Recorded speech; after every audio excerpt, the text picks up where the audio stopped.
Getting out of your boat. Number 98. Welcome back. Today, we'll be looking at the Gospels of Matthew, Mark, and John to see how disciple makers can experience both victories and defeat, and how both are beneficial. So let's get started. Matthew 14 verses 24 to 33, Mark 6 verses 47 to 52, John 6:17b, 21. When evening came and it was already dark, the boat was in the middle of the sea. Jesus was alone on land, but the boat was already far from land. A strong wind was blowing, and the sea grew agitated. The boat was buffeted by the waves because the wind was against it. He could see that the disciples were straining to row because the wind was against them. When they had rowed about 3 or 4 miles, about the fourth watch of the night, and Jesus went out to them, walking on the sea. He intended to pass by them.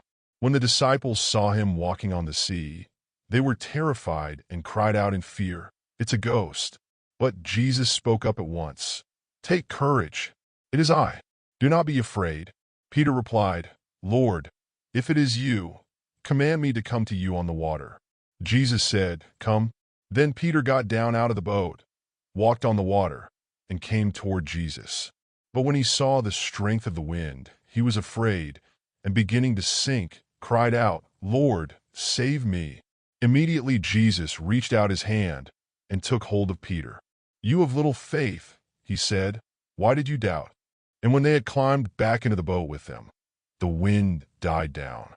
Then the disciples who were in the boat were utterly astounded, for they had not understood about the loaves, but their hearts had been hardened. They worshipped him, saying, "Truly you are the Son of God." At once the boat reached the shore where they were heading. My thoughts. Following Jesus has its ups and downs, especially as disciple makers. One minute we are walking on water, and the next we're sinking in the depths. We will face times of triumph and times of defeat. Like Peter, we have stepped out of the boat for the thrill of joining Jesus, and before we know it, we are sinking beneath the waves of confusion, distractions, and disappointments. But one thing I have to say about Peter, at least he got out of the boat. He gave it his best shot. And we too have risen to the occasion to join Jesus in the great enterprise of advancing God's kingdom. Do we have our moments? You bet your mammy's sweet biscuits we do. But at least we're in the fight. We've gotten out of the boat. We're giving it our best shot. I want to encourage you today. You could be doing a lot of other things that this world values, but let me remind you that you have chosen to do what Jesus did with all power and authority. He made disciples and then commanded us to do the same. Here's a virtual high five. My story. I had served in the Army as an infantryman for 12.5 years. I only had 7.5 to go to draw my pension. But I felt a call from God to get out of the Army and go to Bible college and seminary. So with a faithful wife trusting me as I trusted God, a 2-year-old and a 4-month-old, we got out of the boat.